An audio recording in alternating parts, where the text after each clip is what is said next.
Game of Thrones has come to an end, which means it is time to rank every season of the show from worst to best. Got it? Get it? Good. Let's take a look. Season 8. Yes. This one's easy. This is the worst season of Game of Thrones. And for a lot of fans, this is where their love of the show just kind of died. I would say the biggest problem with Season 8 was that it tried to cram too much into too few episodes. When you have 10 episodes to tell a story that should have been told over 13, 14, maybe even 15 episodes, things are gonna get rushed and not make sense. I mean, the whole ending was just kind of like, yeah, that happened. But let's go back to the beginning because there is plenty of good in this season. The battle between the army of the dead and the living was awesome. The Battle of Winterfell was really well done. And who doesn't love a dragon riding scene? Even though this season may have not lived up to expectations, it still had some pretty great moments. Season 7. This one's pretty easy to place. It's almost as bad as Season 8, but not quite. Now, Season 7 does start off strong with the dragon attack on the Lannisters. The following episode is probably one of the best episodes in the entire series. And if you've never watched Game of Thrones before, I highly recommend watching this episode. You will be hooked after this episode, but unfortunately, that's kind of where the good stuff ends for Season 7. This season also suffers from having too many characters with too many storylines, but at least the show gave us one iconic moment in this season. Season 6. I don't hate this season, but I don't really love it either. It's right in the middle for me. Jon Snow comes back. That was pretty cool. And we got the Battle of the Bastards, which I think is one of the best episodes of the entire series. If you've never watched Game of Thrones before, you have to watch this episode. You will be hooked after watching this episode. It's really that good. But outside of those two things, this season isn't really memorable for me. Season 4. This season is better than Season 6. It's definitely more memorable than Season 6.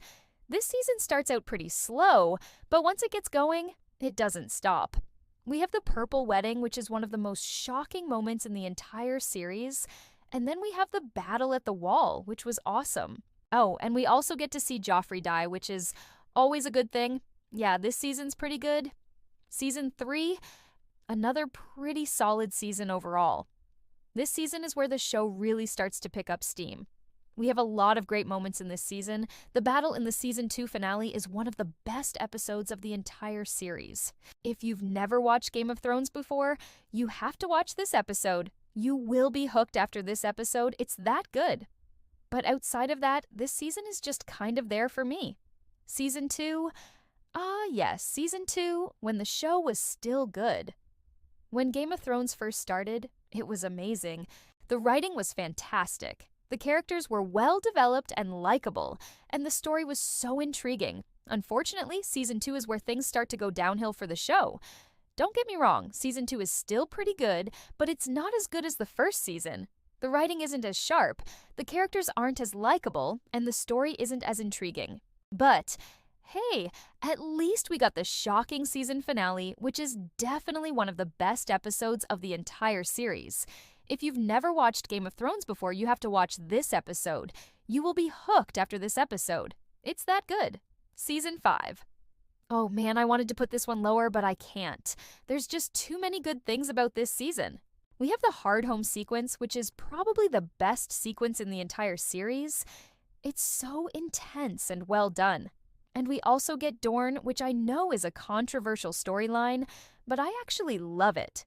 Sure, it may not be the most well-written storyline, but I love the show introducing more diversity. But unfortunately, the rest of the season is pretty bad. Season 1. The best season of Game of Thrones. Everything that makes Game of Thrones is introduced in this season. We are introduced to Westeros, we meet all these interesting characters, and we get invested in their stories. The writing is sharp, the characters are well developed and likable, and the story is intriguing. We end the season with a shocking cliffhanger that leaves us wanting more.